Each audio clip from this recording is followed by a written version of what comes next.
Varicose veins కి సరైన చికిత్స కోసం సంప్రదించండి ఎవిస్ హాస్పిటల్.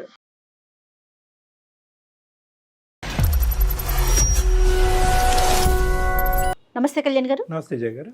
కళ్యాణ్ గారు, గిరిజ అనే ఒక అమ్మాయి మనకి మెయిల్ చేసింది. అంటే పట్టుదల ఉంటే ఏదైనా సాధించవచ్చు, కానీ మనం ఏదైనా సాధించాలి అనే ఒక తపనలో కుటుంబ సభ్యులకి మనం ఏం చెప్తున్నాం, ఏం చెప్పట్లేదు. అందులో ఒక ఫ్యామిలీ వచ్చాక ముఖ్యంగా వైఫ్ అండ్ హస్బెండ్ మధ్య ఎటువంటి అరమరికలు ఉండకూడదు అనే మినిమం ఒక చిన్న ఆలోచన కూడా లేకుండా నా మనసుకు తోచింది నేను చేసేస్తా, తర్వాత సంగతి తర్వాత చూసుకుందాం. కానీ ఈ కాన్సెప్ట్ ఎక్కువ చూస్తున్నాం కదా కళ్యాణ్ గారు. మనం నాకు ఏది అనిపిస్తే అది చేసేయటం, నేను అది ఎక్స్పెక్ట్ చేయట్లేదు అనుకోవటం. అయ్యో నేను ఇలా జరుగుతుంది అనుకోలేదు, అలా అవుతుంది అనుకోలేదు అనటం. ఇది అంటారు చూడండి, చేతులు కల కాకులు పట్టుకోండి. అట్లానే ఉన్నారండి, పెళ్ళైన వాళ్ళు అట్లానే ఉన్నారు, యూత్ అట్లానే ఉన్నారు. అలాంటి ఒక ఇష్యూ గిరిజ మన దాకా తీసుకొచ్చింది కళ్యాణ్ గారు. వైఫ్ అండ్ హస్బెండ్ మధ్య ఇష్యూ చాలా చిన్న విషయం అని ముందుగానే మీకు చెప్తున్నా. అడ్జస్ట్ అయ్యి ముందుకు వెళ్ళొచ్చు, కానీ క్వశ్చన్ మార్క్ వచ్చేసింది వాళ్ళిద్దరి మధ్యన. లేదు డెఫినెట్గా మీతో మాట్లాడించాలి అనిపించి ఇమీడియట్గా ఈరోజు నేను అమ్మాయితో మాట్లాడతానని చెప్పాను. మరి కాల్ చేయనండి. చేయండి.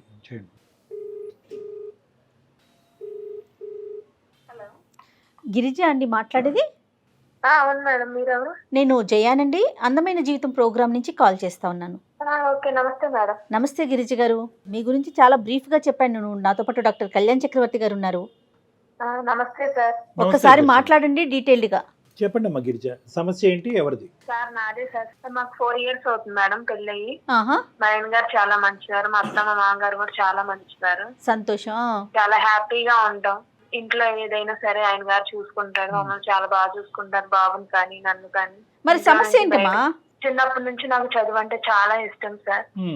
ఆ ఇష్టంతో పెళ్ళైన తర్వాత ఫోన్స్ ద్వారా చదువుకున్నాను సార్. నేను బాగా ఆన్లైన్ లో చదువుకొని గవర్నమెంట్ జాబ్ వచ్చింది. అబ్బా, చాలా ఎగ్జామ్స్ రాసావమ్మా లేదంటే ఫస్ట్ టైం?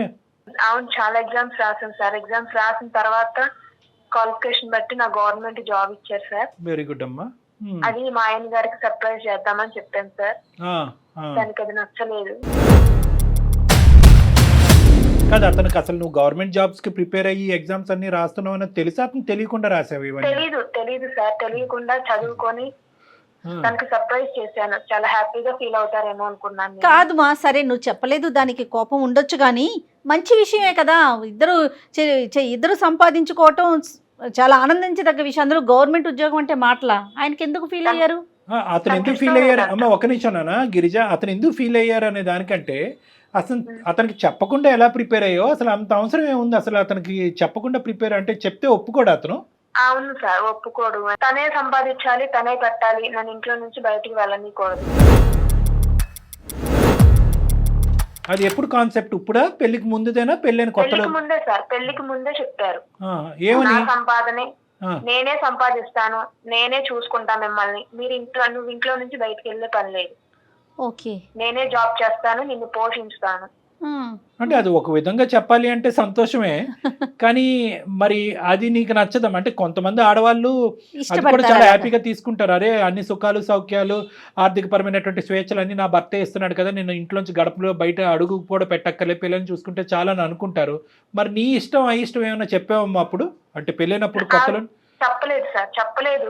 మరి చెప్పాలి కదా, నాకు చదువుకోవటం ఇష్టం, ఉద్యోగం చేయటం ఇష్టం అని నువ్వు ఎందుకు చెప్పలేదు? చెప్పనివ్వలేదు సార్, ఇక చెప్పనివ్వలేదు. తన మాటే చెప్పేశారు, తన మాట మీదే ఉండాలి అన్నారు.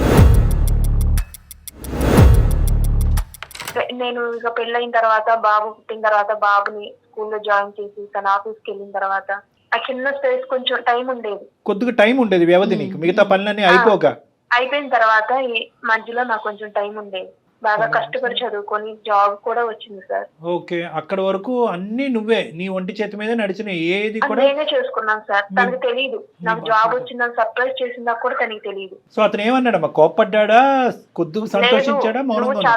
నువ్వు జాబ్ చేయడానికి వీల్లేదు, అసలు నువ్వు చదువుకోవడమే తప్పు నాకు తెలియకుండా, మళ్ళీ ఎగ్జామ్స్ రాయటం తప్పు, నీకు జాబ్ వచ్చిందని నాకు చెప్పకుండా ఇంత చేసి నాకు సర్ప్రైజ్ ఇవ్వటం ఇంకా పెద్ద తప్పు. బాబు నేను కష్టపడి జాబ్ చేసి వస్తాను, నీకేంటి అంత అవసరం? బాబుని నన్ను చూసుకొని నీ ఇంట్లో పని నువ్వు చూసుకో చాలు నీకు అది. కానీ పనులు ఎక్కడ నెగ్లెక్ట్ అవ్వలే కదమ్మా, నువ్వు ఏమన్నావు ఇందాక అన్ని పనులు అయిపోగా మిగిలినటువంటి టైంలోనే నేను అవును సార్, బాబుని స్కూల్ కి పంపించుకోవడం, ఉదయాన్నే లేవడం, తన ఆఫీస్ కి రెడీ చేయడం, తన ఆఫీస్ కి వెళ్ళడం, లంచ్ ప్రిపేర్ చేయడం, బాబుని స్కూల్ కి పంపించుకోవడం, ఇవన్నీ చేసి వాళ్ళు ఈవినింగ్ వచ్చి ఆ కొంచెం టైంలోనే సార్ నేను ఇదంతా ప్రిపేర్ చేసుకొని నన్ను నేను ధైర్యం తెచ్చుకొని. అంటే ఏంటంటే నువ్వు ప్రిపేర్ అయ్యి కాదు తల్లి, నువ్వు ప్రిపేర్ అయ్యి ఎగ్జామ్ రాయటం కంటే ఇదంతా గోప్యంగా ఉంచేవని కోపంగా ఉన్నాడేమో అతను. తనకి నేను జాబ్ చేయటమే ఇష్టం లేదండి సార్. అది పాయింట్ నెంబర్ 1. అది పెళ్లి అది ఫస్టే చెప్పారు కదా మీకు. నువ్వు అంటే నువ్వు ఏమనుకున్నావు అమ్మా, అంటే జాబ్ తెస్తే కనుక ఇవన్నీ కనుమరుగైపోతాయి, హ్యాపీ ఫీల్ అయిపోయి నీకు సన్మానం చేస్తాడు అనుకున్నావా? అంతే అనుకున్నాను సార్, హ్యాపీగా ఫీల్ అవుతారు, తను సాధించిందని చిన్న నాకు కొంచెం ఎంకరేజ్మెంట్ చేస్తారేమో అనుకున్నా, కానీ ఇలా కోపం తెచ్చుకొని అసలు పెద్ద గొడవ చేస్తారని 90% మగాళ్ళు అలాగే చేస్తుండేవారు. మీ ఆయన 10% లో ఉన్నాడు. సరే ఇప్పుడు ఏంటమ్మా పరిస్థితి, ఇప్పుడు ఇంకా ఏమైంది? అక్కడ కోపం తెచ్చుకుని కోపం చల్లారింది, నువ్వు జాబ్ జాయిన్ అయ్యావా? జాయిన్ అయ్యాను సార్, జాయిన్ అయ్యాను. నేను 1 year నుంచి జాబ్ కూడా జాయిన్ అయ్యాను. 1 year నుంచి జాబ్ చేస్తున్నాను, శాలరీ వస్తుంది, నేను బాబుని చూసుకుంటున్నాను, తన ఆఫీస్ కి వెళ్తున్నాను. తను ఏంటంటే నేను ఇంట్లో ఏదన్నా అవసరాలకు, బాబుకైనా ఇంట్లో అవసరాలు ఏదన్నా లేదు అన్నప్పుడు నా మనీతో నా శాలరీతో తీసుకొచ్చి ఇది కొన్నాను అంటే చాలు సార్, వెంటనే తన మనీ తీసుకొచ్చి నీ ఏమీ నాకు అవసరం లేదు, నువ్వు కొన్న వాటికి సరిపోని మనీ ఇదిగో అని అందులో బాక్స్ లో పెడతాడు సార్. ఒక బాక్స్ లో వేసేస్తాడు ఆ ఖర్చు, ఒక బాక్స్ లో వేసేస్తాడు. నేను బాబుకు కొన్నా అందులోనే వేస్తాడు. ఇంట్లో ఏదైనా కొన్నా వాళ్ళ సరుకులు వస్తువులు ఏదైనా కొన్నా బాక్స్ లో వేస్తాడు మనీ. అంటే నువ్వు ఉద్యోగానికి వెళ్ళకూడదు, ఒకప్పుడు ఉద్యోగానికి వెళ్ళినా కూడా ఫ్రీగా చేయాలా?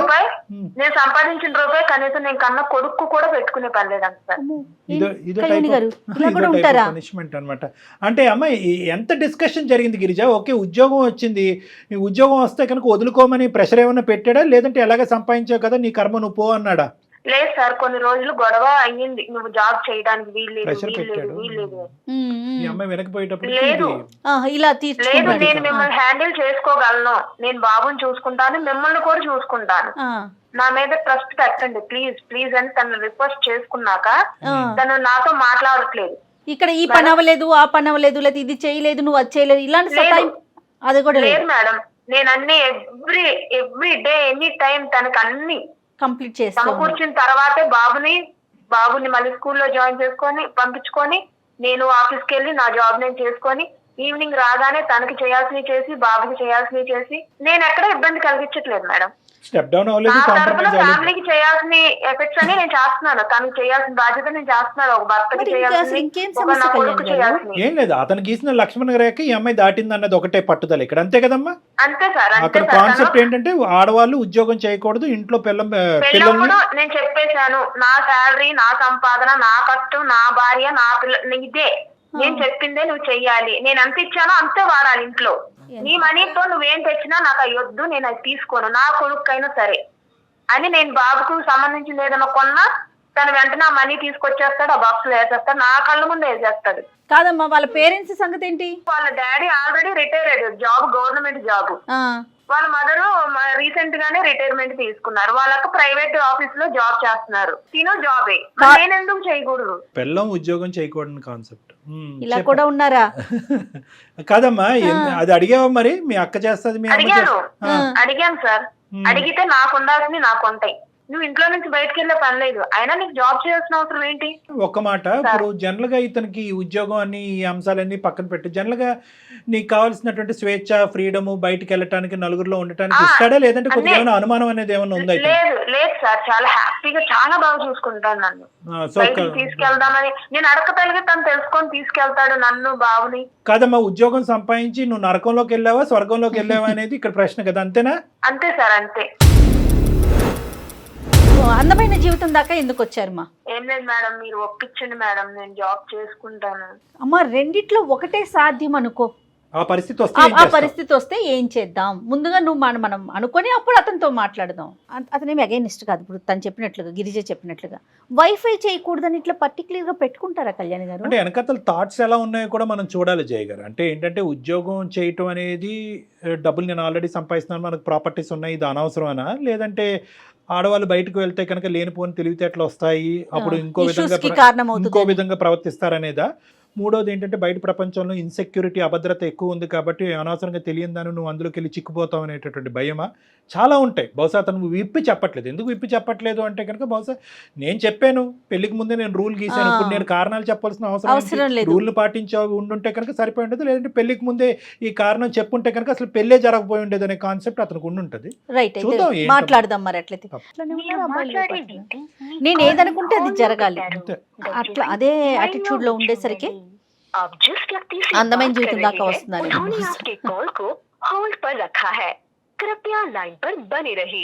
హలో చెప్పు. నేనండి జాబ్ చేసుకుంటానండి. నేను లేదు, నాకు ఇష్టం లేదు. ప్లీజ్ అండి, బాబు కోసమైనా ఒప్పుకోవచ్చు కదా. లేదు లేదు, గవర్నమెంట్ జాబ్ అండి, గవర్నమెంట్ జాబ్ ఎంతో మందికి ఎంతో చేసుకుంటే కానీ రాదు, కానీ నాకు వచ్చింది కదండి. మీది ప్రైవేట్ జాబ్ కదా. ఈ రోజుల్లో ఏది నమ్మలేము, ఏ సిచ్యువేషన్ ఎలా మారిందో తెలియదు కదా.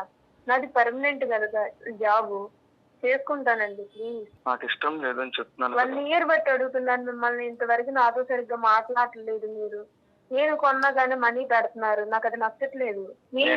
జాబ్ కావాలా? నాకు రెండూ కావాలండి. మీరు కావాలి, జాబ్ కావాలి, బాబు కావాలి, మన ఫ్యామిలీ కావాలి, మన ఫ్యూచర్ కూడా కావాలి. గిరిజ పని చేయకూడదనే కారణం ఏంటి నీకు? మీ అమ్మగారు చేస్తున్నారు, మీ చెల్లి చేస్తున్నారు. ఒక తల్లి ఒక చెల్లి చేయడానికి, ఒక భార్య చేయడానికి డిఫరెన్స్ ఏంటి? నాకు నచ్చదు సార్. ఎందుకు నచ్చదు? అదే కారణం లేదు కళ్యాణ్ గారు. నచ్చకపోవడానికి కారణం ఏంటి నాన్న? అంటే నీ గీత దాటిందనా, నీ మాట దాటిందనా, ఏంటి కారణం? బయట ఉన్న సిచ్యువేషన్స్ బట్టి సార్. నీ సిచ్యువేషన్స్ జల్లంగా ఉండే ఏం సిచ్యువేషన్స్ ఉన్నాయ్యా? మేమందరం ఉద్యోగాలు చేసుకోవట్లా? అనుమానాలా, భయాలా, కోపాలా? అనుమానం అయితే ఏం లేదు సార్. లేదు కాదు నాన్న, ఇప్పుడు అమ్మాయి ఉద్యోగం చేసుకోవచ్చా, చేయకూడదా, ఏంటి? చేయకూడదు సార్, అమ్మాయి అయితే ఉద్యోగం చేయకూడదు. ఒకప్పుడు ఉద్యోగం చేస్తే పరిస్థితి ఏంటి ఇంట్లో? డివోర్స్ ఇచ్చేస్తాను సార్ నేనైతే. ఎందుకు అలా అంత ఆలోచించాను, ఈ విషయంలో నేను ఇంకా ఆలోచించాను, నీకు చెప్పేసాను ఆల్రెడీ. నువ్వు ఇక ప్రతిసారి ఇదే అడుగుతున్నావు నన్ను. నేను జాబే కదా చేస్తానన్నాను. ఫారెన్ లేదు, నాకు ఇష్టం లేదు. లేదు, నాకు ఇష్టం లేదు. నా మాట నువ్వు వినవా? ఎందుకు నా మాట నువ్వు వినవా? ఈ 4 years లో నేను నీతో ఎలా ఉన్నాను నీకు తెలియదా? తెలుసు. ఈ క్షణంలో ఇప్పుడు ఇలా చేస్తున్నాను నన్ను. లేదు, నేను అనేది అదే. నేనంటే మీకు అంత ఇష్టం కదా. ఈ 4 years నన్ను చాలా బాగా చూసుకున్నారు. ఎందుకు నా ఇష్టాన్ని ఎందుకు కాదంటున్నారు? ఇంతవరకు కాదనలేదు కదా. అసలు నాకు ఇష్టం లేదు. ఎందుకు? కావాలా, డివోర్స్ కావాలా? నాకు డివోర్స్ వద్దు. నాకు మీరు కావాలి, జాబ్ కావాలి, బాబు కావాలి, మన ఫ్యామిలీ కావాలి. ఏదైనా ఒకటే. లేదు, నాకు జాబ్ బాబు నేనే చూసుకుంటా, నా దగ్గరే ఉంటాడు బాబు కూడా. లేదు, బాబు కావాలి, నువ్వు కూడా కావాలి. కార్తిక్ వాళ్ళ అన్న నేను కూడా కావాలంటే బాబు కావాలంటే నీ జాబ్ చేయాలి. కార్తిక్, నీ కారణాలు ఏంటో చెప్పు నాన్న, విడమర్చి చెప్పు, దాన్ని బట్టి ఏం చేయాలో మేము ఆలోచిస్తాం. సార్, మా అమ్మ స్కూల్ టీచర్ సార్. అవును తెలుసు. మా అక్కేమో జాబ్. ఓకే. వీళ్ళిద్దరు ప్రాబ్లమ్స్ చాలా. అంటే ఏంటి ప్రాబ్లమ్స్ అంటే ఏంటి? అంటే ఉద్యోగంలో ఉండే మిగతా మగవాళ్ళ వల్ల, ఎటువంటి హైయర్ అఫీషియల్స్ వల్ల ప్రాబ్లమ్స్ ఏంటి? ఆ ప్రాబ్లం సార్ మగవాళ్ళ వల్ల బయట వెళ్ళి మళ్ళీ ఇంటికి వస్తారో రారో అదొక ఇబ్బంది. ఎప్పుడు వస్తారని భయంతో ఉండాలి. ఊహించుకుంటున్నాడు, మనసులో ఊహించుకుంటున్నావు. కానీ ఇప్పుడు ఎన్నో కొన్ని లక్షల మంది ఆడవాళ్ళు ఈ రోజు పనులు చేసుకుంటున్నారు, కుటుంబాన్ని నిలబెడుతున్నారు, డబ్బులు సంపాదిస్తున్నారు. కానీ ఆ అమ్మాయికంటూ అదొక హాబీ, అదొక ఇంట్రెస్ట్, ఒక ప్యాషన్, చిన్ననాటి తన కోరిక.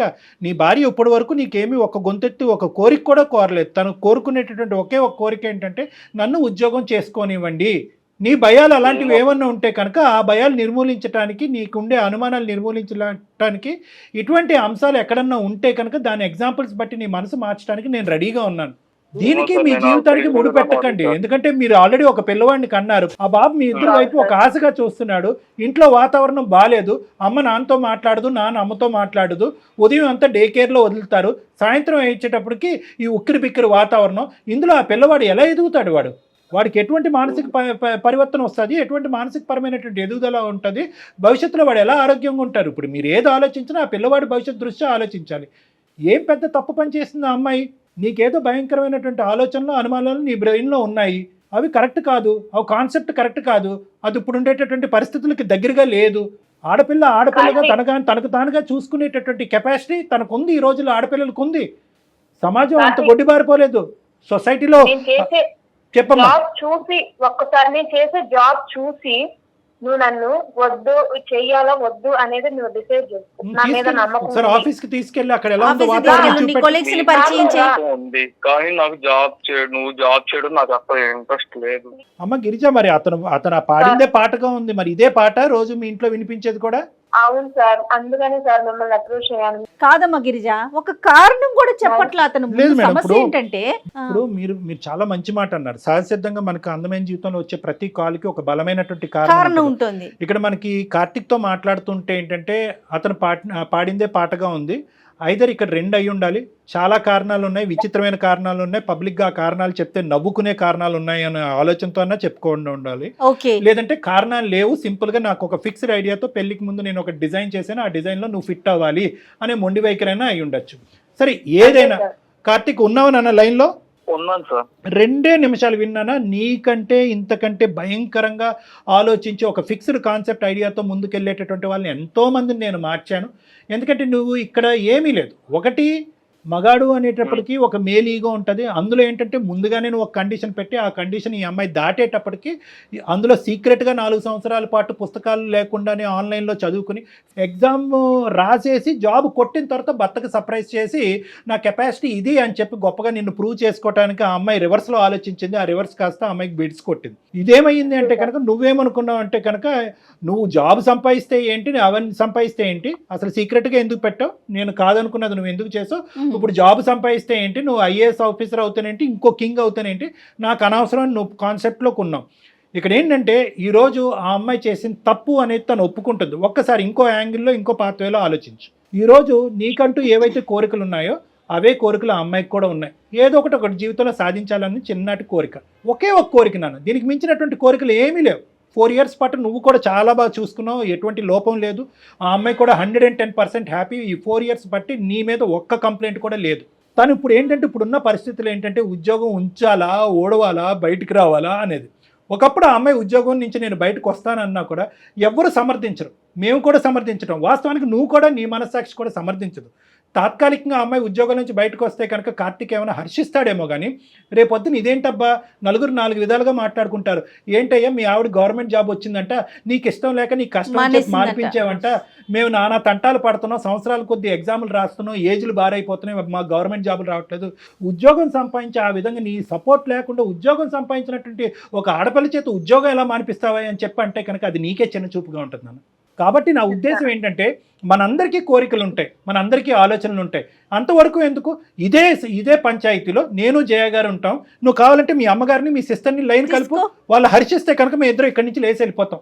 మేమే తప్పని మేము ఒప్పుకుంటాం. మీ అమ్మగారు మీ సిస్టరు ఇంతకాలం బట్టి ఉద్యోగం చేస్తున్నారు, 1,00,000 సమస్యలు చూశారు అని అన్నావు. ఆ తంటాల వల్ల అనుభవాల వల్ల వాళ్ళు ఒక మెచ్యూరిటీ అనుభవం పెరుగుతుంది, ఒక ఆలోచన శక్తి పెరుగుతుంది, పిల్లల్ని పెంచేటటువంటి విధానాల్లో మార్పు వస్తుంది. కష్టం అంటే జీవితం అంటే ఏంటో తెలుస్తుంది. అంతేగాని గూట్లో పక్షిలాగా 4 గోళ్ల మధ్యన ఉంచేసి సమాజానికి ఎక్స్పోజ్ చేస్తే ఆడవాళ్ళు చెడిపోతారు, పాడైపోతారు, పక్కతో పడతారు, మగాళ్ళు ఏదో చేసేస్తారు, బాసులు ఇబ్బందులు పెట్టేస్తారంటే ఇబ్బందులు పెట్టకుండా నీ జీవితం ఎక్కడది నాన్న? నువ్వు పడలేదా నువ్వు చేసేటటువంటి ఉద్యోగంలో? Exposure makes you more mature. నువ్వు బయటకు వెళ్ళి ఎక్స్పోజ్ అవుతే కనుక నీ ఆలోచన శక్తి పెరుగుతుంది, నువ్వు జీవన విధాన శైలిలో మార్పులు తెచ్చుకుంటావు, పిల్లల్ని ఎలా పెంచాలో నీకు అర్థమవుతుంది. ఇన్ని అడ్వాంటేజెస్ ఉంటాయి. ఇది కేవలం డబ్బు గురించే కాదు, ఆ అమ్మాయి ఉద్యోగం చేసి సంపాదించినంత మాత్రాన మగాడిగా నిన్ను తక్కువ చేయటం కూడా కాదు. దయచేసి ఈ ఆలోచనలు మలుపు తిప్పుకుని మార్చుకునేటటువంటి ప్రయత్నం చేయి. దీనికి మించి ఆలోచనలు అనుమానాలు నీకేమైనా ఉంటే ప్లీజ్ వెల్కమ్, నా దగ్గరికి రా, కూర్చొని మాట్లాడుకుందాం. అంతేగాని ఆ అమ్మాయికి అదా ఇదా అని చూస్ చేసుకోమని చెప్పి మన మీద కత్తి పెట్టద్దు నాన్న, అది తప్పది, అది జీవితం. నేను మిమ్మల్ని కలుస్తాను సార్. నన్ను కలు, కానీ దానికి ముందు ఏంటంటున్నానంటే దానికి దీనికి ముడుకు పెట్టకు. ఒక్కసారి కనువిప్పు. చాలా నేరో మైండెడ్గా ఆలోచిస్తున్నావు, చాలా ఫిక్స్డ్గా ఆలోచిస్తున్నావు. నువ్వు బ్రాడ్ మైండెడ్గా ఆలోచించాలి. సార్ నా ఆలోచన తప్పని నాకు ఇప్పుడు అర్థమవుతుంది సార్. రైట్ గుడ్ నాన్న. ఓకే నాన్న, ఆల్ ది బెస్ట్. అమ్మా నువ్వు కూడా రా గిరిజ, నేను అపాయింట్మెంట్ టైం స్లాట్ ఇస్తాను. ఒకసారి కూర్చొని మాట్లాడుకుంటే అతనికి ఉండేటటువంటి మిస్కాన్సెప్షన్స్ అనుమానాలు ఏవైతే ఉంటాయో అవన్నీ క్లియర్ అయిపోతాయి. ఫ్యామిలీలో కూడా విడిపోక్కర్లేదు, అన్నిటికీ సపోర్ట్ మాది ఉంటుంది. ఓకేనా? చాలా thank you sir. Good luck అమ్మా, both of you, all the best. కానీ చాలా కొత్తగా అనిపించింది కళ్యాణ్ గారు నాకైతే. ఇట్లా కూడా ఆలోచిస్తున్నారు, ఇంకా ఏం ఇందాక నేను చెప్పినట్టుగా ఏంటంటే ఆలోచన మేడం చాలా కారణాలన్నా ఉండాలి, లేదంటే ఏ కారణం అన్నా లేకపోయి ఉండొచ్చు. అంటే అతను మాట్లాడే పద్ధతిని బట్టి, అంటే పొడిగా మాట్లాడుతున్నాడు కదా, ఏ కారణం లేదేమో నాకు అనిపించింది. తను అట్లా ఫిక్స్ అయ్యాడు, తను అందులో ఫిట్ అవ్వాలని కోరుకుంటున్నాడు. అదే ఒకసారి ఐ ఓపెనర్ వచ్చింది కాబట్టి ఇంకా కంటిన్యూ అయిపోతారు, ఏం ప్రాబ్లం ఉండదు మేడం వాళ్ళ మ్యారేజ్కి. రైట్ అండి, thank you so much Kalyan thank you గారు, నమస్తే. నమస్తే.